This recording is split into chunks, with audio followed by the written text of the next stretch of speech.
Some 2 persons have been arrested by the Keta police for their involvement in the alleged diversion of remixed fuel meant for Keta fisher folks in the Volta region.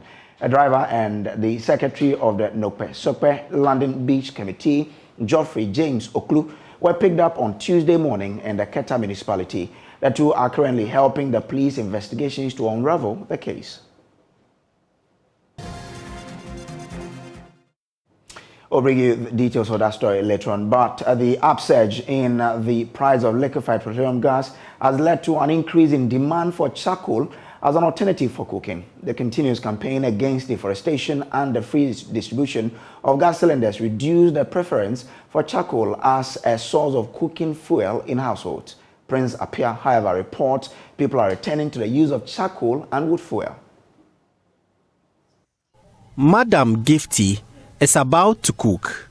She is opting to use charcoal because she can't afford to fill her gas cylinder. According to her, a bag of charcoal is cheaper and lasts longer than the gas. So the bidena like say gassy. You see how we feeling see how when you are 1.6, 1.7 what even feeling? Bidena so the meter. The gas is too expensive. Now you have to pay 160 or 70 cedis, and it doesn't last. The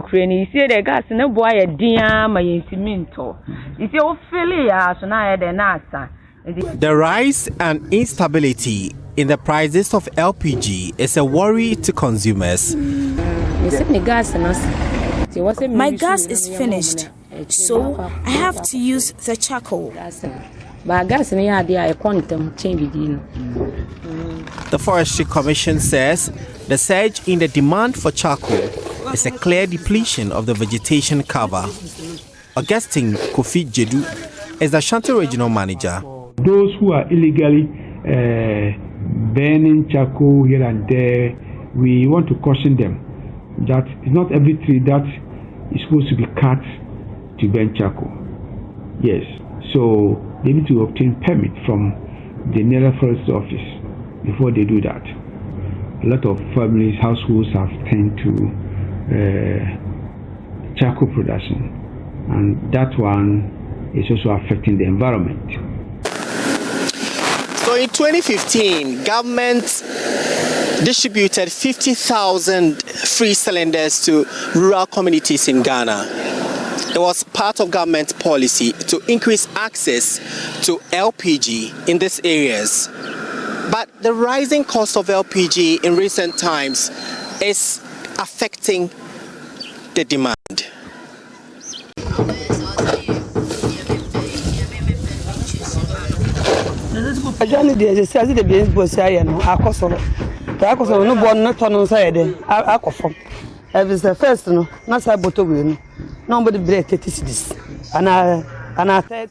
A bag of charcoal used to be 30 cedis, but it's now 40 cedis.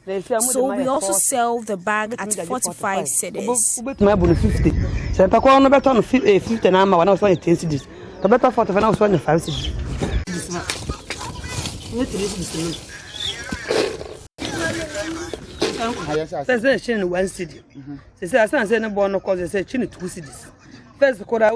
Due to the price increase, we no longer sell it at 1 cedis.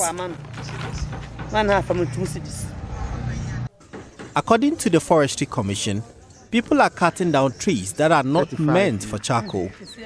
To safeguard the forest, the Commission is distributing plants that can be used for commercial charcoal production. So what Forestry Commission is doing now is to levy those trucks that carry charcoal. We have checkpoints at various locations, and we charge 80 pesos per mini bag of charcoal. So we count the number of bags in the truck, and then you pay something to the state. Apart from that, Forestry Commission mobilize those monies, and then they give it to us to raise nurseries. So as we talk now here in the Ashanti region, we have such nurseries that we supply free seedlings to people to plant to protect the environment. So we want to urge charcoal producers to come together as a group or as groups in the various localities. Go to the nearest forestry office, we'll give you the seedlings free of charge to go and plant, so that when they mature, and they are very fast growing as well, when they mature, you can harvest them, and then they will copy, you go and harvest again. If you do it in a large scale, you can even export if you so wish.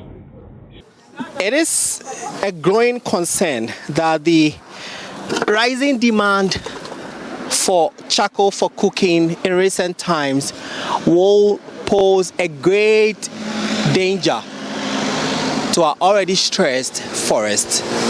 My name is Prince Apia, reporting from Kumasi.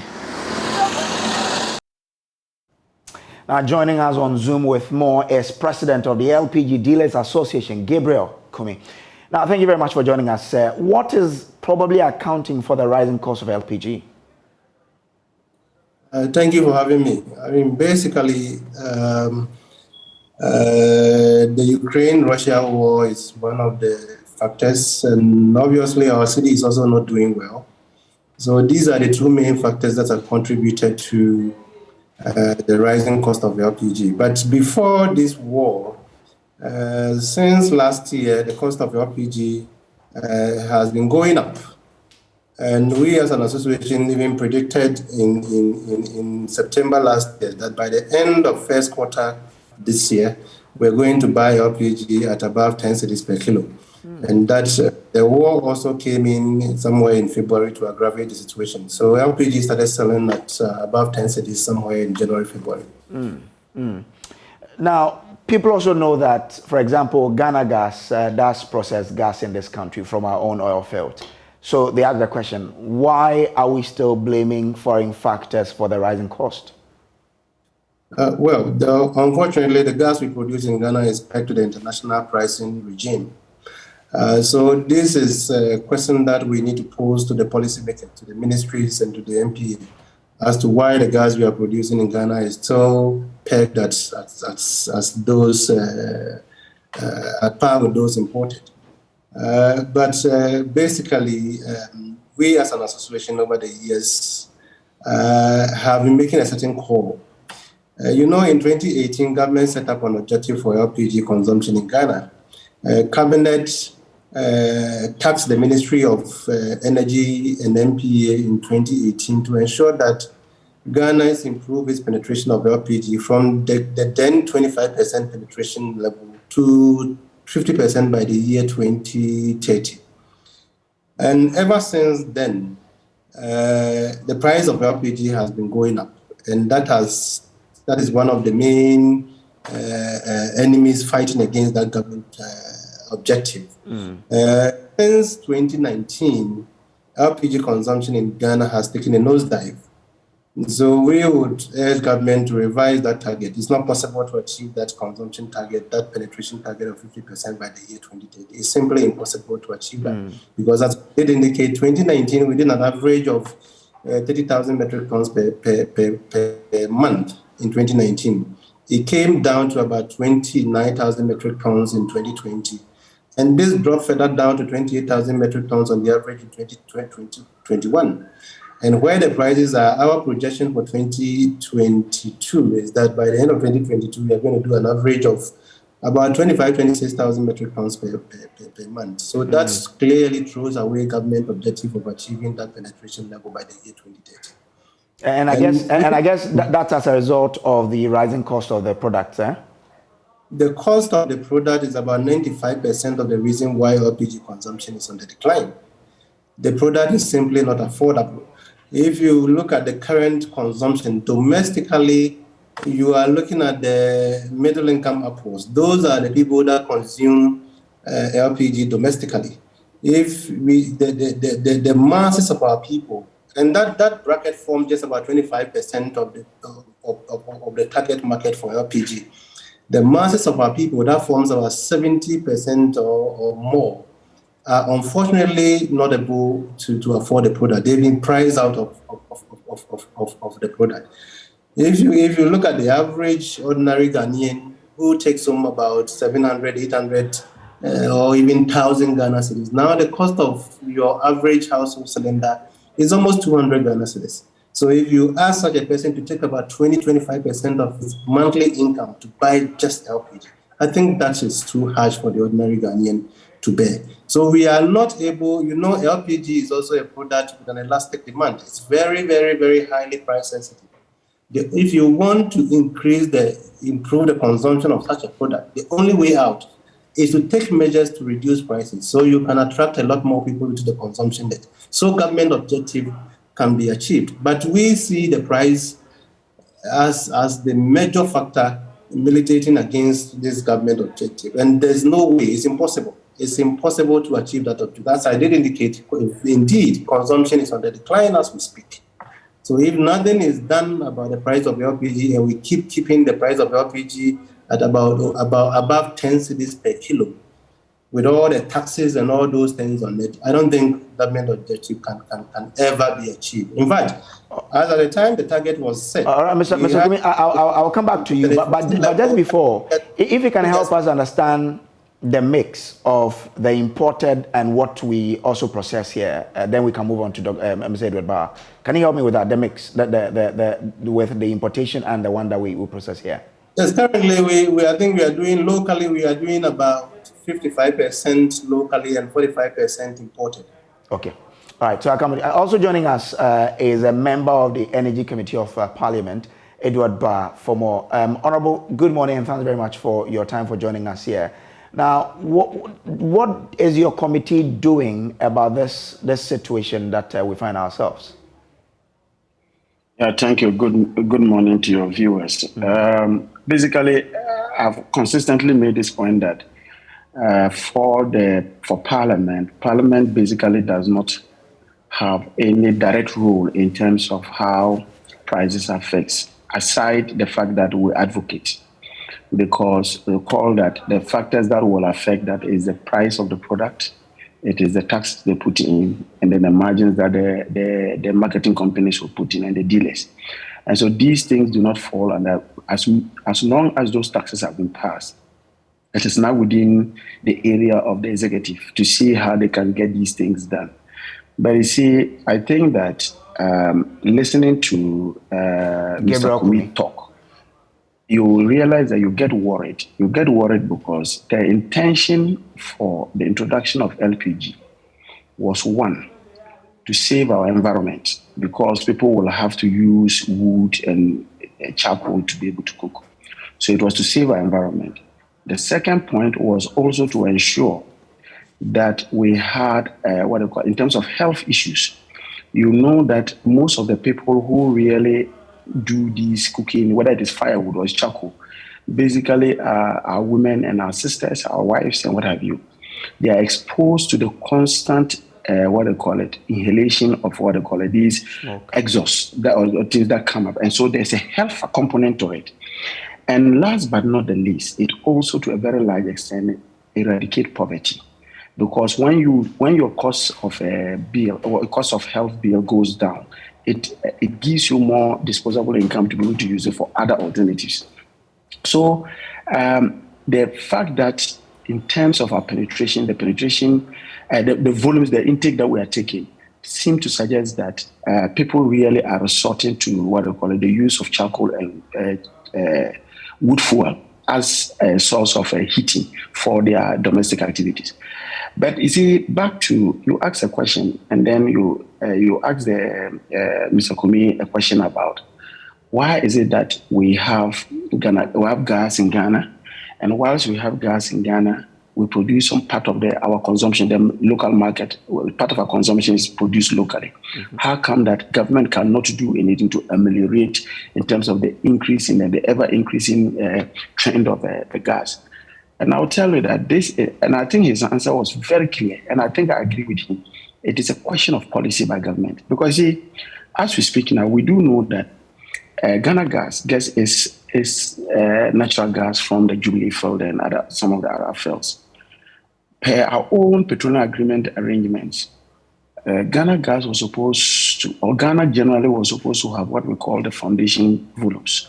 The foundation volumes simply meant that we were to be giving the first 200 BCF of gas that was supposed to come from the Jubilee is supposed to be free.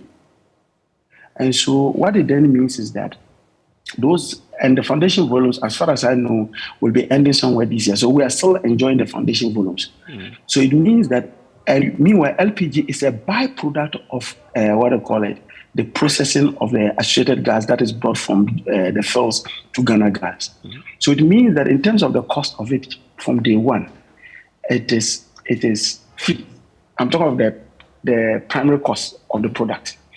So government can ask itself and say, look, in as much as I want to be able to recover the cost of putting up the gas processing plant in this intervening period, is it possible to subsidize, or is it possible to ask Ghana Gas to peg their LPG prices a bit lower? Because for those that are imported from outside, unfortunately, you cannot do much about it. Because one, you know that because of the COVID issues, over the period, now most economies are rebounding. Most economies are picking up. And because they are picking up, the consumption of LPG is also going up. So the demand for LPG is also going up. So that is one area that can cause it. Two, it is true, we had already predicted that if you look by May, we indicated that petroleum products towards what they call the West Coast was going to be a problem because of the Russian war. Because now most of these products are now being diverted to the European market. And so the demand for the demand for it is becoming higher. And so it becomes a bit more expensive. Last but not the least is the fact that our dollar is equally not doing very well. Our city is not doing well against the dollar. And because these products are bought in in dollars, what it then means is that anytime the city depreciates against the dollar, it means that you need to charge more to be able to have the equivalence of the dollar to be able to purchase your next consignment. So I think the government must have a deliberate decision to ask yourself, as a government, am I interested in ensuring that I save the environment? So Mr. Ba, isn't your committee contemplating probably making a move to draw executives' attention to the fact that, look, there's something you can do to help bring about relief for the consumers in Ghana? Oh, that obviously, part of the reason why I accepted to do this interview is because I am advocating for it. That's why I indicated the issue of advocacy. That the Ministry of Energy is aware of it. Those things are constantly being told the Ministry of Energy as to how they could look at some of these alternatives to ensure that the broader objective of government in terms of making sure that a lot of Ghanaians use LPG as the preferred fuel as compared to wood fuel. We try to make all these suggestions to government, but that it is only at the level of advice, because the power to do those things, policies are emanated from government, are made from the executive. Okay. Parliament is only there for legislation. Okay. And so we can only advocate. And that is exactly what we're. And again, the last point I'm trying to make is, see, the reason why people are also seeing the sharp increase, that there was a drastic increase. You recall that for about 3 months, because government had taken off the price stabilization and recovery levy from the petroleum products, the 16 pesos per liter for petrol, 16 pesos for diesel, and then 14 pesos per kilogram of LPG. People did not realize, but suddenly when that particular levy was reinstalled, what it meant that it pushed LPG prices also up. So that is also yet another thing that also has sent the LPG prices higher than we had before the reintroduction of this price stabilization. Mr. I'm very grateful to you for your time. Mr. Kumi, before I let you go, what is your expectation of what should happen in the coming days? We have been very, very consistent and persistent on our call for government to consider removing the taxes on LPG. Because we believe LPG must be made tax free. We believe that the benefit we will gain as a country by pushing up consumption of LPG to that 50% will far more outweigh the benefit we are gaining from these taxes. Okay. If you go to our West African neighbors, Cote d'Ivoire is subsidizing the LPG by about 25-30%. They are paying subsidies. Is Cote d'Ivoire's economy better than Ghana? Are we doing worse than Cote d'Ivoire that they could subsidize LPG, but we did not even leave it at full cost, but we've gone ahead to impose taxes on the product? the government objective can never be achieved so long as these taxes, LPG is a very sensitive product to price. Okay. Any percentage reduction or increase in the price of the product goes a long way to affect its consumption. Look, government is spending so much money, so millions of cedis in tree planting. Recently, the Ministry of Forestry Commission and the Ministry of which is that ministry? Ministry of Lands and Natural Resources, you mean? Yes, they spend so much of taxpayers' money planting trees. Sure. Very loud outcry here. But we believe that cannot stand alone. If you do not supplement and complement that by ensuring that the alternative to wood fuel and charcoal is made available and affordable to the ordinary consumer, I can assure you all those trees that we are spending millions of Ghana cedis to plant will never live to serve their purpose. They will be cut down for wood fuel and for charcoal. People must eat. This is an issue of survival. All right, Mr. Kumi, I'm grateful. Food is so basic that people will stop at nothing. They will cut the trees that you think you are enacting laws to protect. When it comes to survival, sure, I'm grateful to you, but thank you for joining us here on our news. That was Gabriel Kumi. He is president of the LPG Marketers Association of Ghana. Now, let me take you to our earlier story where two persons have been arrested by the Keta police for their involvement in the alleged diversion of premixed fuel meant for fisher folks in Keta in the Volta region. We've been, now the London Beach Committee member Geoffrey James Oklu was picked up on Tuesday morning in the Keta municipality. The two are currently helping the police investigations to unravel the case.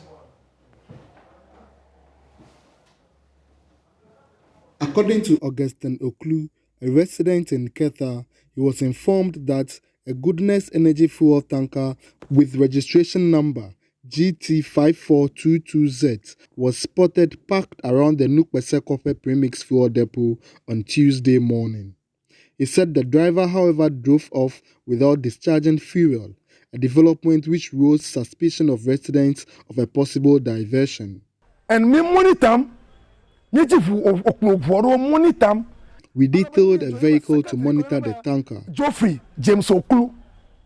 You can never MC Keta for body some fear.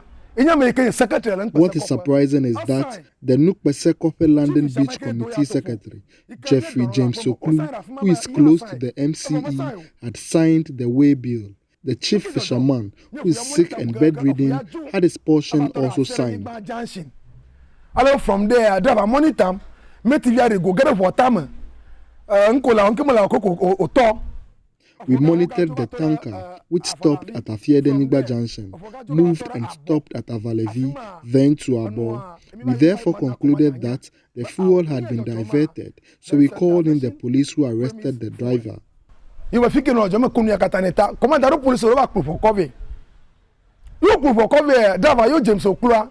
The driver then called suspect Geoffrey James Oklu, who upon arriving at the scene said the issue should be settled here, but I objected to his suggestion and indicated that we must find where the fuel was sent.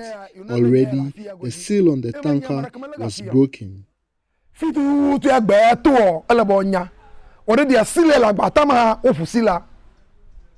Geoffrey was subsequently arrested together with the driver and sent to the Keta police station, where the two were put behind bars. The Goodness Energy tanker is also parked at the premises of the Keta Divisional Police Command. The Keta Divisional Police Commander, Chief Superintendent Leonard Abaka, declined to comment on the case, indicating that he had just received the docket of the case, hence would need time to study it before speaking to the media. Residents are, however, demanding the National Premix Committees investigate the distribution of fuel to the Keta municipality within the last 3 months. They are of the conviction that the majority of the fuel meant for Keta municipality fisher folks might have been diverted for the parochial gains of a few. In Keta, we fish before we eat. And what fuels our fishing is what? Premise. And what is making the premise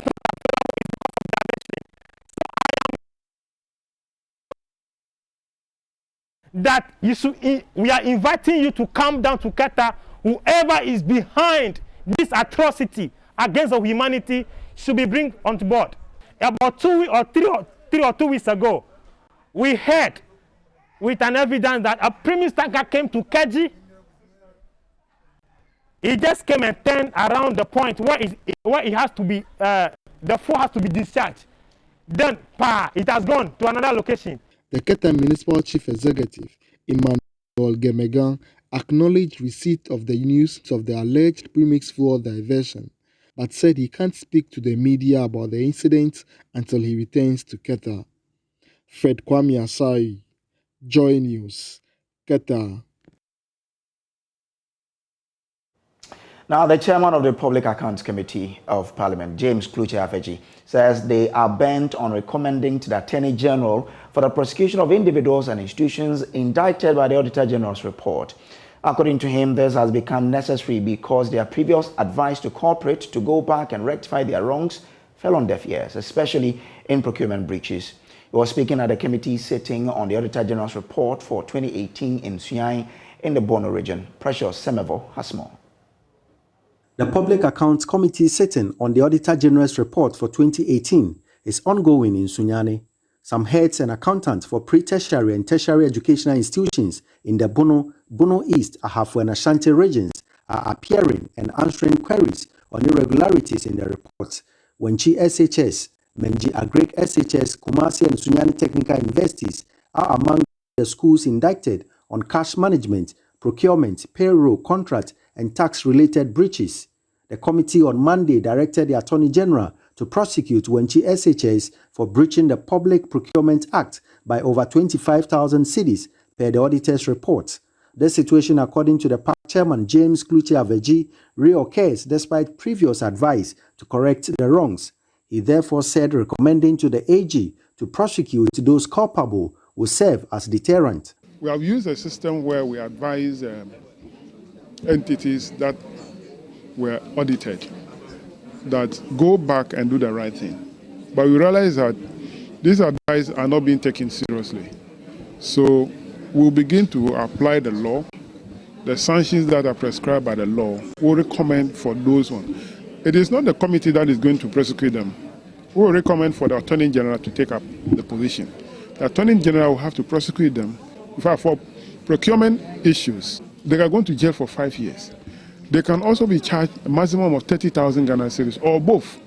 So when the Attorney General begins to prosecute them and some of them are being jailed, it will serve as a deterrent for others to follow. So we are determined. That is why when it comes to procurement, uncompetitive procurement, we don't waste time. I just add them to the list. In the northern part, we have a number of institutions that we are referring for prosecution. Here, we'll do the same thing. By the time we finish the whole country, we'll have a very tall list of candidates for prosecution. Mr. Afeji, who is also MP for Ketu North, said the committee is expected to sit on the 2019 report in 2022. He, however, had this advice for the institutions. What they should do is not to allow the infraction to be reported on at all. But once your name appears in the report, wherever we are meeting, we'll call you. If we are meeting in Accra and there's a need for you to come to Accra, we'll call you to come to Accra. So our advice is that they should work and ensure that they follow the recommendation. The 30 days window given to them after the exit conference, they should utilize it so that their name is not reported on at all in the audit report. Once they have been reported in the report, we will call them to come. Whether they are coming to spend a half a minute, we'll call them to come. The 6 days committee sitting is also considering the report of the Auditor General on the accounts of district assemblies and the management and utilization of the District Assemblies Common Fund for 2018.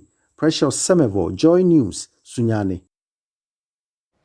Now, politicization and manipulations of the judiciary to favor the political class are major setbacks to democratic governance in Africa. These are the observations of former UN Special Representative of the Secretary General, Dr. Mohammed Ibn Chambers, at a high-level stakeholders' engagement on electoral violence in Africa. According to him, the phenomenon does not only threaten democracy, but also lead to military takeovers and political instability. Dr. Ibn Chambers was speaking at the West African Network for Peacebuilding High-Level Stakeholder Engagement on electoral violence in Africa. Samuel Mbura has more. Between 2023 and 2025, the West African region will witness at least 16 elections. These include 6 presidential, 6 legislative and 4 general elections. Among the countries expected to conduct these elections are Togo, Benin, Nigeria, Senegal, Ghana, Guinea, Niger and Cote d'Ivoire.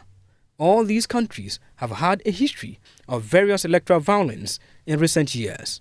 Specifically, Benin and Senegal are also experiencing tendencies of term elongation or non-inclusive process ahead of the elections. Dr. Ibn Chambers holds the view the political class is responsible for all infractions and warns against further manipulations which will disrupt a relatively stable political environment. Is the instrumentalization of the judiciary. The politicization of the judiciary in a number of countries to influence election results or to elongate the mandate of certain presidents has contributed to political instability. The judiciary remains the last defense line to democracy people. Therefore, where a judge sitting on an election matter is motivated by his or her personal interests at the expense of fair adjudication, the inevitable result in tense electoral contests is usually violence that we have seen in a number of places. So I think this is an issue that more and more also needs to be interrogated. Dr. Ibn Chambers believes reformation of electoral processes and inclusion of the youth in governance processes could check political violence. Public trust is fundamental for a credible electoral process. A recent Afrobarometer survey from 18 African countries, including 8 West African countries, indicated that whilst majority of Africans accept elections, they perceive the announcement of results from the last election in their countries as inaccurate. To prevent further truncation of the democratic trajectory, Parliament should take steps to bridge the political divide to restore reform processes for the establishment of strong legal and institutional frameworks for democratic elections and governance. The youthful population in our region is one of the opportunities for rebuilding towards democratization. But as you know, the youth is a double-edged sword. We have to harness the youth for good purpose, because if we don't, it can also be the instruments to be used for violence and disruption of the process. Director of Elections at the Electoral Commission of Ghana, Dr. Sribo Kweku, says the public mistrust for electoral management bodies is orchestrated by stakeholders involved in the election process. He called for collective efforts to address the challenge. I would say it is the stakeholders.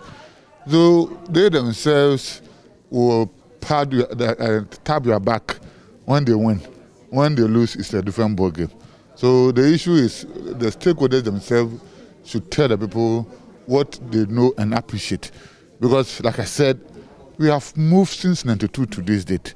So if we are still doubting the processes, then when are we going to believe in the system? So to me personally, I don't think that we are not doing well. We are doing well, but people should appreciate that this is how the system works, and they should follow how the system works. What is the Electoral Commission of Ghana doing to ensure that you build public trust in your activities? It's an issue of about continuous education and engagement. So we continue to engage people, we continue to improve on our education. I think that's what we can do. With funding support from the European Union, the West African Network for Peace Building, WANEP, implemented the Electoral Violence Monitoring, Analysis and Mitigation Project in 2021. It is partnering the Economic Commission for West African States and ANIS on a regional workshop to share lessons learned from that project. Samuel Mbura's report for Joy News, Accra.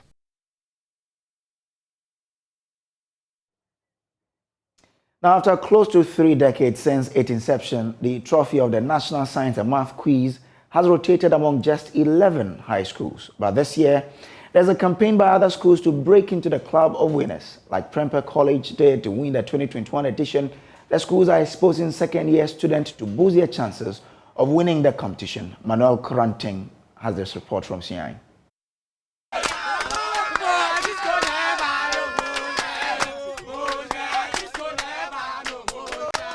Pure excitement and jubilation in the camp of Achensia Senior High School after they won their contest to qualify from the Ahafo region to the national competition. They are part of some 499 schools which are facing off in this regional round of qualifiers.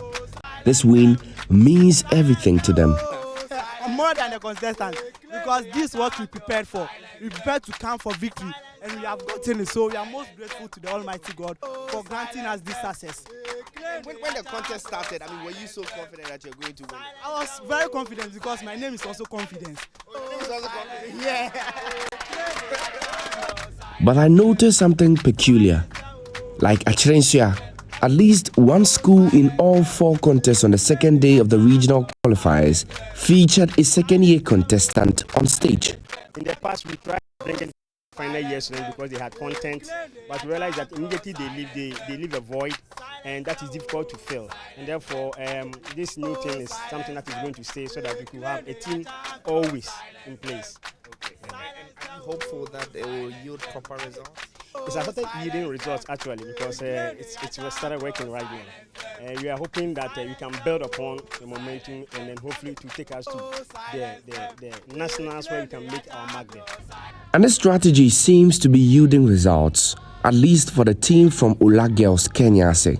Their teacher says featuring second-year Shani Hamida gives them a better footing for the next year. It took us a short while to prepare them, and we are looking forward to get ample time to prepare them before the. Do you have any Form 2s here, second years here? We have a number of them, and even we featured one, and she did marvelously well. But we came to realize that in the past years we used to stick to only the first years because we thought they were students that had covered a lot. But we realized that the first years and the second years were also to be given the opportunity to explore so that they'll get the experience and exposure.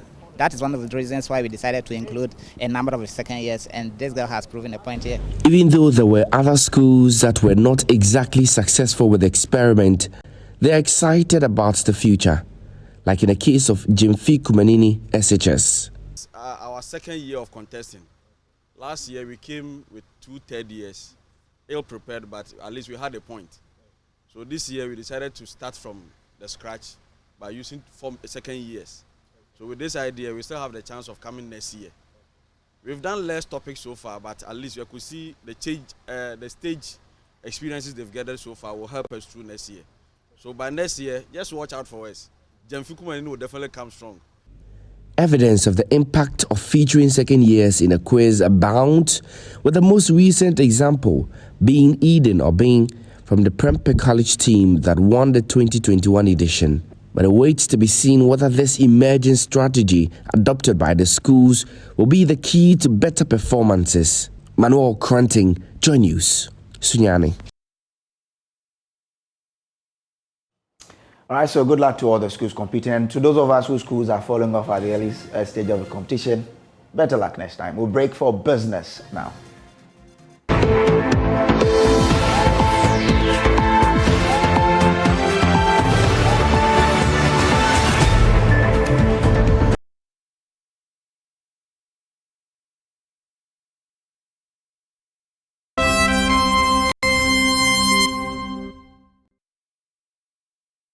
Hello, good morning. Welcome to Business. My name is Darrell Kwao. The second Deputy Governor of the Bank of Ghana, LC Adoawaji, has reiterated the need for developing countries like Ghana to generate more domestic revenue to fill the financing gap that has hit economies around the world due to the COVID-19 pandemic and the Russia-Ukraine war.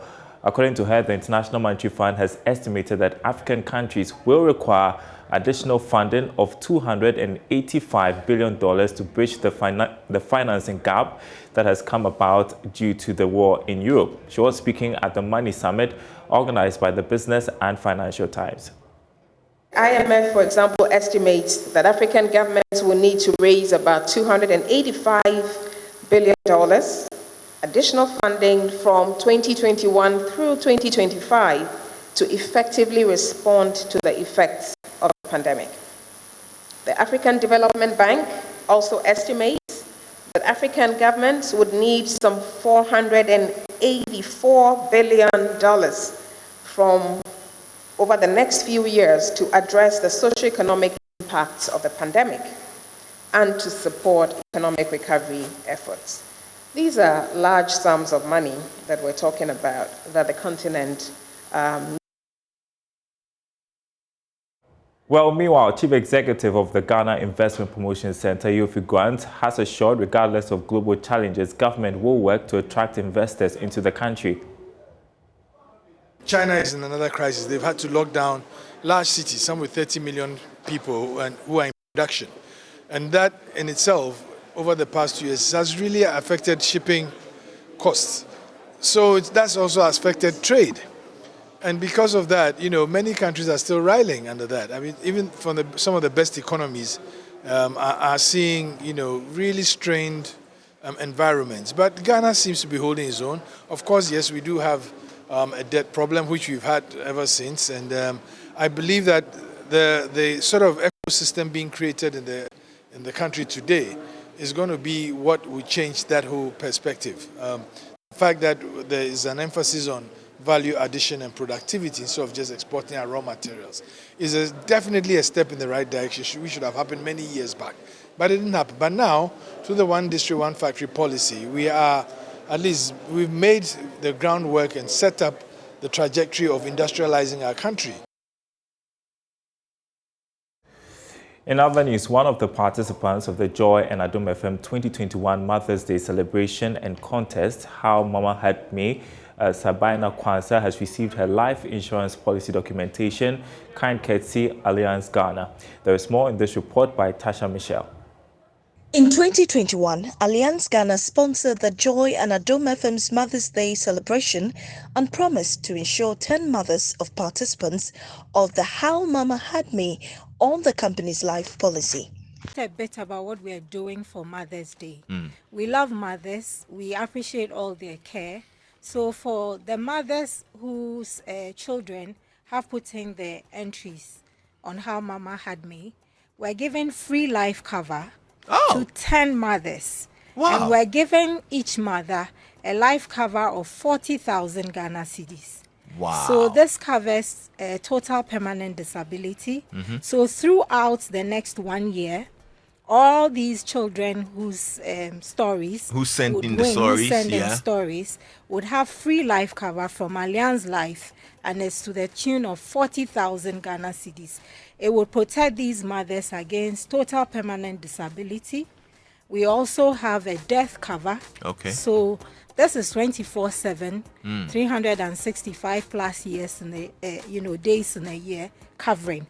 Today, Alliance Ghana Limited has fulfilled that promise and presented a dummy check of 40,000 Ghana cedis to a beneficiary, Sabina Arthur, who has lost her mum. Jane Kitome is the Chief Retail and Marketing Officer of Alliance Life Insurance. On a very somber note, because Allianz Life, a multinational company found in over 80 countries across the world, partnered Multimedia last year in May to be a sponsor of the Mother's Day program.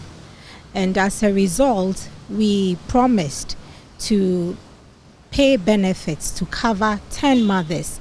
And these are mothers whose children participated in the essay competition. And as a result of that partnership, we covered one woman and her daughter Sabina because her mother, who was one of the benefits of 40,000 cedis as death benefit to Sabina Arthur, whose mother was one of the women we covered in May last year for Mother's Day. The beneficiary, Sabina Arthur, expressed gratitude to Alliance Ghana Limited for fulfilling their promise of financial relief in time of mourning. I am a daughter of Margaret Kwanzaa, a mother. She was part of last year Adom TV Mother's Day, and Alliance Insurance promised us that No one pray for that, but since that is part of us, if in case a mother died, they have an amount of 40,000 that they will give it to the beneficiary. So this morning we are here, and then they are also here for them to fulfill their promise. So I'm very excited and at the same time sad too, because it's not easy to lose a mother.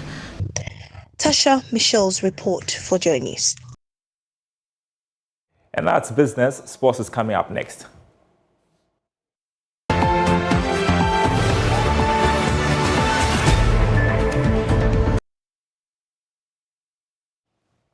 All right, so welcome back from the break. Time for us to bring you sports, and Lawrence joins me. Now, he predicted that Real Madrid was going to beat Man City in yesterday's game, but it didn't go his way. Lawrence, how are you doing?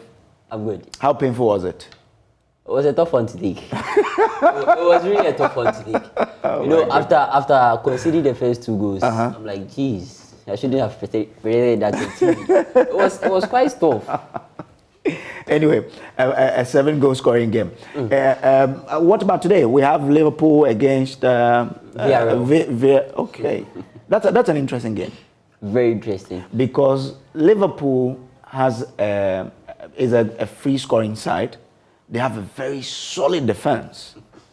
Villarreal also has a good defensive team, a good defense. Yeah. I don't know if they are scoring. Well, as you've mentioned, right, Villarreal are not the team that scored that much, even from the Spanish La Liga. But in the Champions League, they've done something that many people are not expecting them to do.